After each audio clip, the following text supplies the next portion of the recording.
السلام عليكم ورحمة الله وبركاته. أولا، أحب أبارك للجميع بمناسبة دخول شهر رمضان الكريم. ربنا يا رب يرجعه علينا باليمن والبركة. ثانيا، أنا بتسأل من ناس كتيرة هل أنا صايم ولا لأ. فللأسف أنا مش صايم، وده لعدة أسباب. السبب الأولاني إن أنا عندي نوبة برد شديدة بقالها أكتر من شهرين، وزي ما انتوا شايفين صوتي رايح وتعبان، فلازم اخد الأدوية بتاعتي.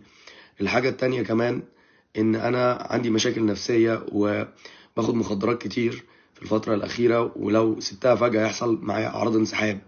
ودي حاجة مهمة نقولها لكل الأهالي اللي ولادهم مدمنين. يا جماعة، ما تضغطوش على ولادكم عشان يصوموا، مش علشان الصيام. هو الصيام حاجة كويسة ليهم وفرصة، بس في نفس الوقت هو ممكن يضغط على نفسه تحصل له أعراض انسحاب، يرجع أسوأ من الأول بكتير. وده حصل معايا وحصل مع ناس كتير.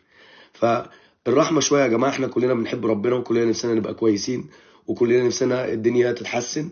وعشان كده أنا بس أتمنى إن الناس تلتمس لغيرها الأعذار. ماشي؟ التمس لغيرك الاعذار. يعني ايه التمس لغيرك الاعذار؟ يعني انت ما تعرفش حاله، ما تعرفش ظروفه، ما تعرفش ده عنده السكر ولا عنده الضغط ولا عنده البرد ولا عنده ايه، وما تحكمش عليه هو صايم ولا مش صايم. دي حاجه ترجع له. يعني كفايه السخافه بتاعتنا مع بعض في ان كلنا بنقعد نسال بعض انت صايم ولا لا. يعني مش حلوه. يعني كل واحد ليه مطلق الحريه ان هو يصوم ولا لا، وكل واحد يتعامل باحترام. لو انت صايم يبقى كويس، لو انت مش صايم يستحسن ما تاكلش قدام الناس، بس ما حدش يلزمك. فاتمنى بس ان الناس تفهم الكلام ده، ودي قواعد لو طبقناها نرتاح كلنا مع بعض. يعني الموضوع هيبقى اريح بكتير من الوضع الحالي. الوضع الحالي صعب قوي، الناس بتدخل في حياة بعض. كمية ناس عمالة تسألني صايم ولا لا، ناس عمالة تقول لي اوعى تضيع فرصة رمضان. ضغط، ضغط في وقت الواحد مش محتاج فيه ضغط.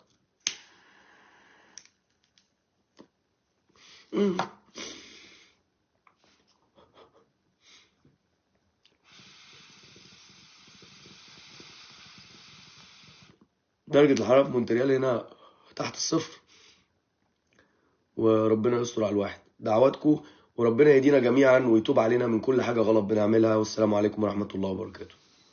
محتاج في ضغط.